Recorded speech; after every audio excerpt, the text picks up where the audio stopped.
Hello, friends. Welcome to Wellness Wednesday. I'm trying it a little bit differently this time.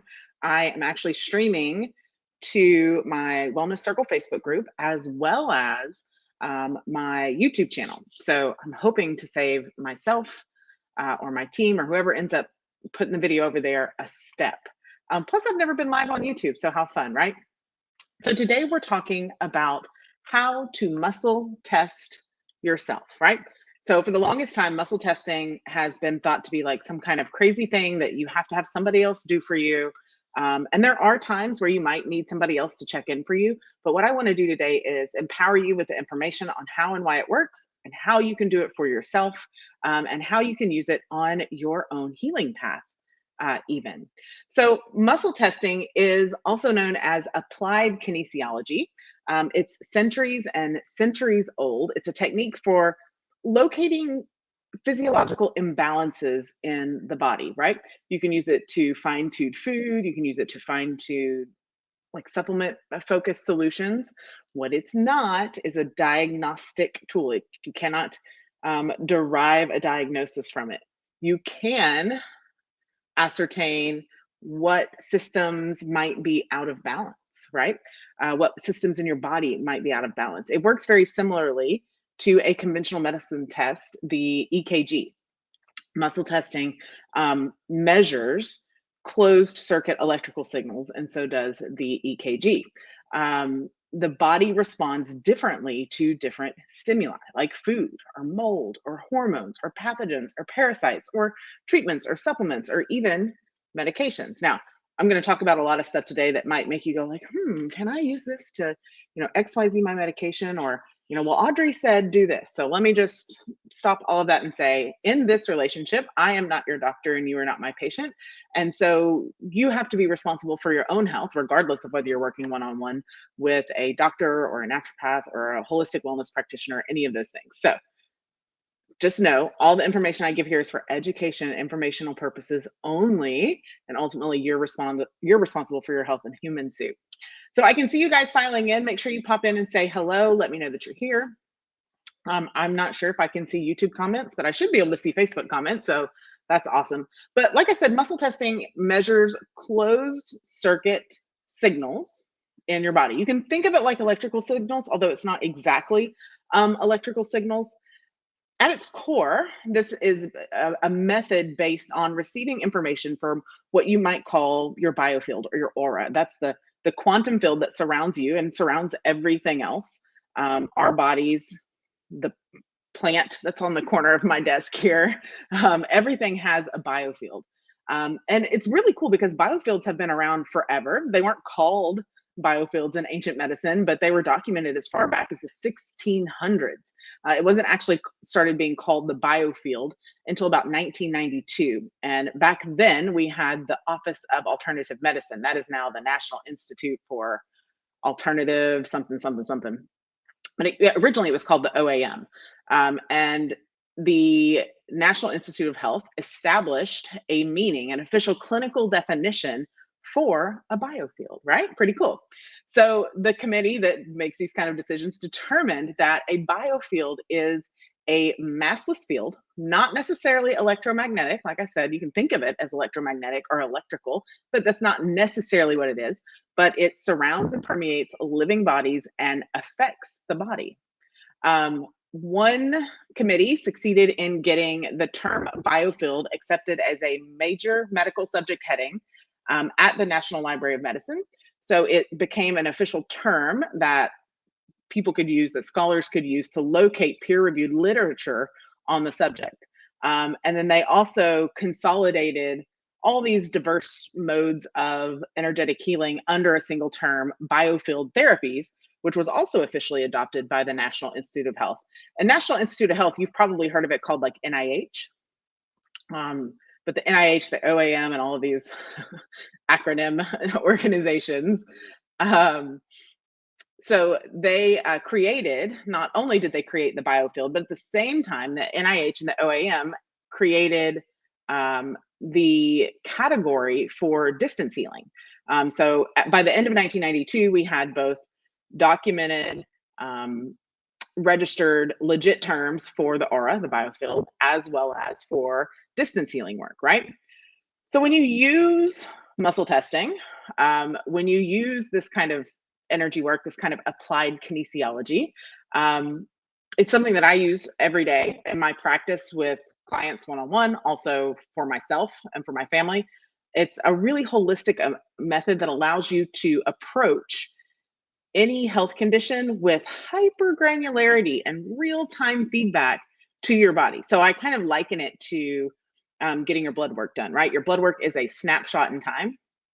And so checking in to muscle test, that is a snapshot in time as to what is optimal, what is right for your body at that very minute, that real time feedback down to the cellular level. It's exactly what your body needs. They've done some studies on muscle testing. There was a study um, that found that a muscle, when tested, like actual testing of the muscle, a muscle stays strong after a patient speaks true statements, and it goes weak or has less tone after they speak false statements. Now, there was wasn't like a super well designed study, if I'm being completely honest, like from my scholarly point of view. But it's unclear what biases may have been present, but it's generally accepted that most forms of muscle testing can have bias, and I'll tell you how to get around that in just a little bit. Another study found that experienced practitioners with 5 or more years experience accurately predicted muscle testing, or accurately predicted things using muscle testing 98% of the time. 98. That is an A plus, right? 98% of the time experienced practitioners can get the answer correct with muscle testing. And then people with less than 5 years experience, practitioners with 1 to 4 years experience, it's about 64%, right? Still not terrible averages. What is that, like a D, right? So what that tells you is that one, it works, and two, practice makes perfect, okay? Now, in these studies, they were testing other people. I will say that I feel like it's more accurate when you can test yourself. So if I need to know, I don't know, if it's optimal for me to have the ginger and mango, I think it was, tea, I can check in and see if that's optimal for me to have. That is probably more accurate than if I ran to my practitioner and I said, hey, or if I said, hey, Audrey, can you check in and see if it's right for me to have this tea? There can be some benefit to both, right? Part of being able to use muscle testing in an effective way is knowing what to test for. And so sometimes that's what you need from a practitioner, but there are lots and lots of ways that you can implement it in your daily life that have a big, big impact. Okay. All right. Other studies, there were about a 70% um, rate of correct answers when the same, so the study where they had 98% of the practitioners with 5 or more years, I'll get it out in a minute, experience, um, got the answers correct 98% of the time. In that same study, they checked if they could get the answers without muscle testing. So if they could just intuit the answers alone, and they got about 70% correct. It's like 69.99999. So they found accuracy somewhat with these practitioners after they had developed their skill without going through all the steps to muscle test. Okay. Um, there have been studies that muscle testing can help to predict what nutrients you need. They can help with sensitivities, food sensitivities and intolerances. They can help with what stimulus needs to be given or taken away. They can help with emotional blocks. They can help with unhelpful thought patterns and behavior patterns. They can help resolve issues from your past. They can help with releasing trauma. Muscle testing can help in revealing the best decisions in any particular area of life. It can help with, and I think I mentioned this before, locating an organ or a system weakness. So it can't diagnose, it can't say that you have stage 3 liver failure, but it can say that the liver needs to be addressed in some way. It can help with supplementation recommendations and dosages. And it can also help in determining if food sensitivities is having an emotional, mental, physical, or energetic impact. Okay, y'all hanging with me? I said, I can see that you're there, but either the comments aren't working or they don't come through for this kind of dual broadcast. So we'll see. Again, muscle testing is not diagnostic. It does not diagnose what's going on. It's a test of what resonates with your body at the moment, a snapshot in time. And like I said, I like to think of that like lab work. Lab work is a snapshot in time. It's not necessarily a picture of exactly the entire thing of what's going on with you. It can be useful, but it's not necessarily diagnostic. There's Tara. I think I see a comment. Hi, Tara. But like I said, what's more powerful, or what is equally as powerful, what helps to balance what you can get from your practitioner, is being able to muscle test yourself. Okay. And I'm going to tell you exactly how to do that when we get to that section. Okay. Next, I'm going to talk a little bit about distance healing. So when you're working with a practitioner using the same principles of the biofield that the National Institute of Health and the OAM and all those people kind of put into place, when you work with a distance healing practitioner, you're assimilating your biofields, right? The practitioner and the client assimilate their biofields. What that does is allow the practitioner, when I work with somebody, it allows me to receive information about the body's condition and the needs by me acting as a proxy, right? And I have found this to be as effective, sometimes more effective, because there's fewer distractions than working with a person in person, one-on-one, right? There's lots of studies that support this information. And while the studies show that it's not accurate to just blindly intuit information, right, from somebody, it is very accurate to address a set of yes or no style questions, or yes or no style direct checks or direct tests. Okay. So today, you're not going to worry about how to do it with a practitioner, right? You're going to worry about how to do it for yourself. So for this, we're going to talk about two different methods. For this, you're going to have a method that requires a tool and a method that doesn't require a tool. I'm always a fan of having methods that don't require tools, because you don't always have tools, right? And you always need to be able to tap into your intuition. Now, the benefit of learning how to do this is all the things that we've already talked about, right? All the things that you can tap into and understand and check in and all of that stuff. But also that this helps to wake up, if you will, your wise one within. If you're somebody who feels like you're just energetically dense, like all these people, they get all these, hits and messages and intuitive guidance and all this stuff, and I get nothing. This is your gateway, right? This is the way you get in and the way you start to connect with your body, what your body needs and wants, which opens up a whole nother door, especially if you're on a healing journey, especially if you have one of those diagnoses that you've just been from doctor to doctor and practitioner to practitioner, you just don't know what to do, right? This is that thing that helps to wake that up. Is it the only thing? Absolutely not, but it is an easy tool that anybody can use. The way I have the people, my members in my Root Cause Revolution membership, do this is I give them a muscle testing worksheet, and it goes through all these root causes, right? It goes through things like Lyme and drainage pathways and co-infections and parasites and candida and SIBO and EMF and environmental toxins and stress.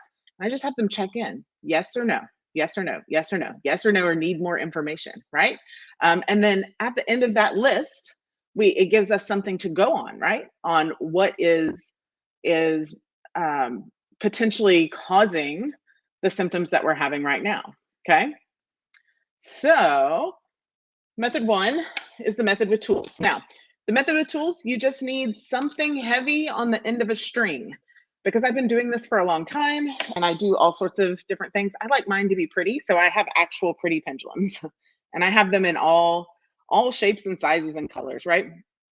For the best effect, if you will, for the best, it doesn't have to be crystal, it doesn't have to be pretty. It can literally, I feel like my AirPod just went dead, which is my mic, so hopefully y'all can still hear me.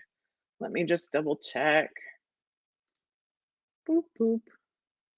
Yeah, it looks like you can still hear me. I don't know what that weird power down sound was in my ear. Okay, so you want it to be a little bit longer. So I have some that are shorter, maybe this short, but they're harder to work with, especially in the beginning. The second thing you're going to do is make sure you have your elbow propped onto a surface. I'm going to put mine on the desk. Well, I'm actually going to hold mine up with my other hand to show you, because you won't be able to see the pendulum otherwise. So the first thing you're going to do is check in. I'm holding it by the top, right? I'm letting it freely move. I'm working as hard as I can since I'm holding my arm not to um, move my elbow, right?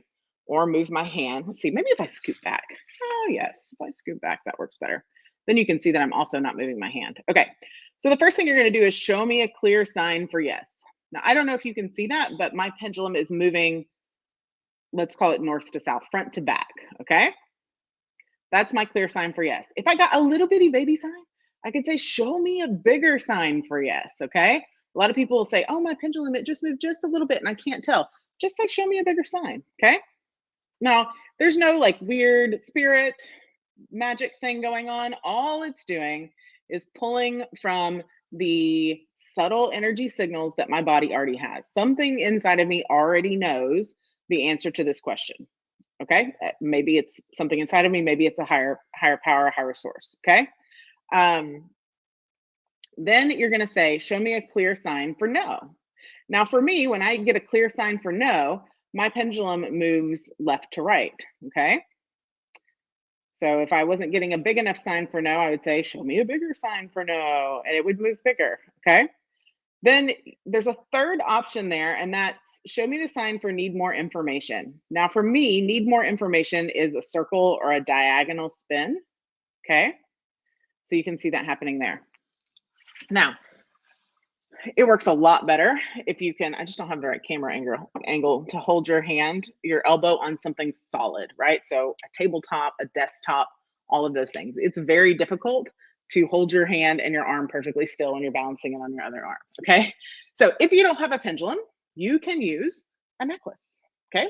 You can use your car keys. You can use a string with a washer or a nut on it, like a bolt attached to it. Okay. You can use an earring. These earrings aren't heavy enough. You can literally use anything as long as it's something a little weighty at the end of something that can dangle. Okay. So the way you're going to ask questions after you get your clear yes, no, need more information. Most people, about 80% of people, have the same signs. Okay. There are some people who are opposite or completely different. Sometimes if you're getting a weird sign, it's because your polarity is out of balance, right?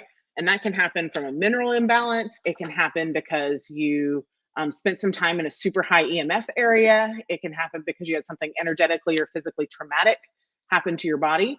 So a quick way to fix your polarity and then try again is to take two fingers on your right hand, put them on the right side above your eye, and then just cross over. And you're just going to do that 3 to 5 times, right? And then you'll want to check in again and see if your pendulum will work for you then. Okay. Phrasing. When there was a cartoon back in the day, Archer, I think it was an awful cartoon. Don't watch it.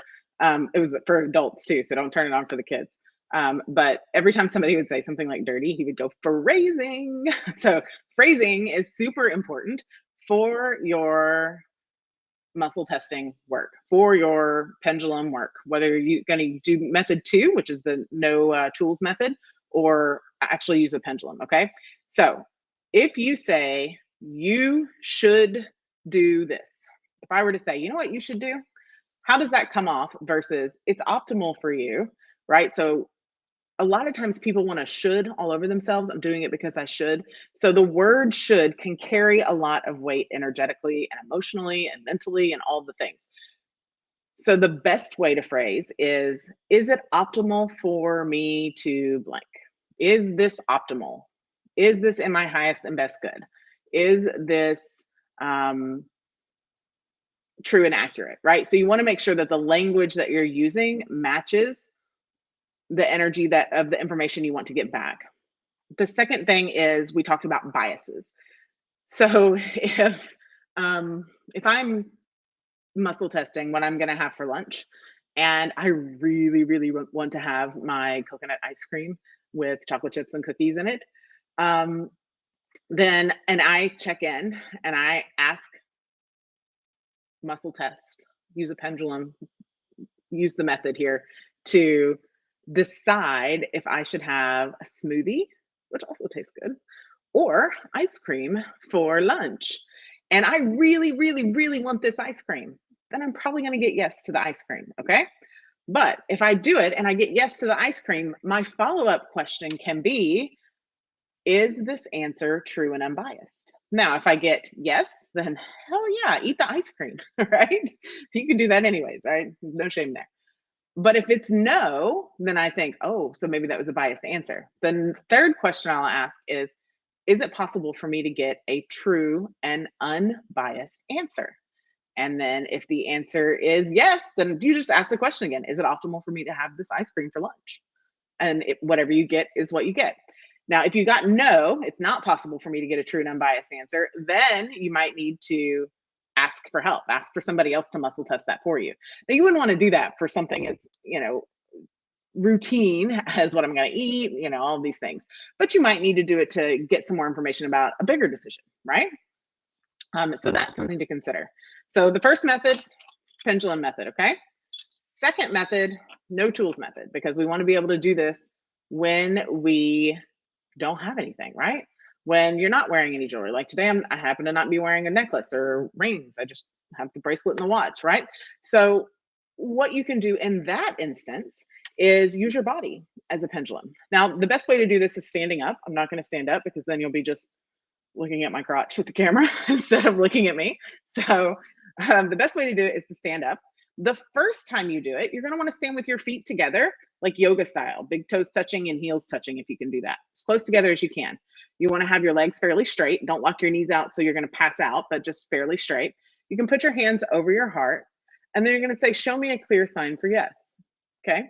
And my clear sign for yes is moving forward. Okay. And then you're going to say, show me a clear sign for no. And then my clear sign for no is moving backwards. I'm exaggerating this a little bit for you because I'm sitting down. It doesn't work the same. You really got to be standing up, at least when you first start using the tool. And you can do the same thing. Need more information is like back and to the left. Okay.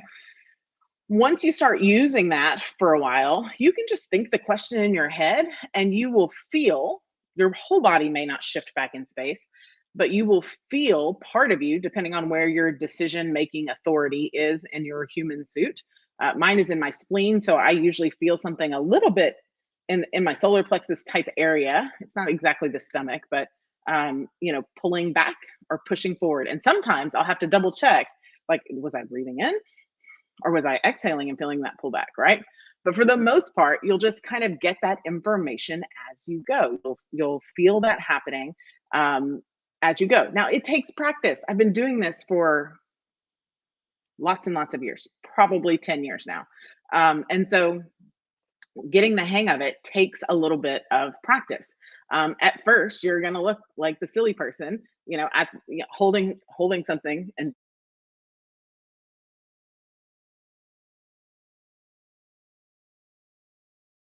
for sure this time. All right, let's make sure. Yeah, I guess it was going dead. So now you can hear me. The sound's probably not as good, but I guess my AirPod was going dead. We'll just set it there to charge. Okay, so you can also do this if this was a supplement. It's not, it's an empty glass of tea. You can hold a supplement or a jar of mayonnaise or whatever it is on like over your heart, and then notice if you're moving forward or moving back. Okay. So that is another way to do it. And then I want to show you one last way. When I'm working with animals, so generally horses, and I need to muscle test a horse, they don't stand still. They don't like stuff swinging near their face, right? Or swinging all over their body. They're not going to stand still. They're going to swat me with their tail. They're going to do whatever. You can do the finger break method. Okay. You make 2 loops, lock them together. Can you see that? Two loops locked together. And then you show me a clear sign for yes. Yes is strong. Okay. Show me a clear sign for no. No breaks through. And I'm pulling with the same amount of power for yes as I am for no. Okay. And then you'll know when the fingers break, that is a no. When the fingers are together, that is a yes. One way you can do this, that I encourage you to do this every single morning when you first wake up, check in. What is my vibration today? You can do it on a scale of 1 to 10. You can do it on a scale of 0 to 100. If I'm doing the scale of 1 to 10, I think of it in multiples of 10 anyways, but I like to do it in the percentage scale. So, I wake up, I do my meditation, I check in to see what my vibe is today. So is it above 50? Is it below 50? Okay. So it's above 50, right?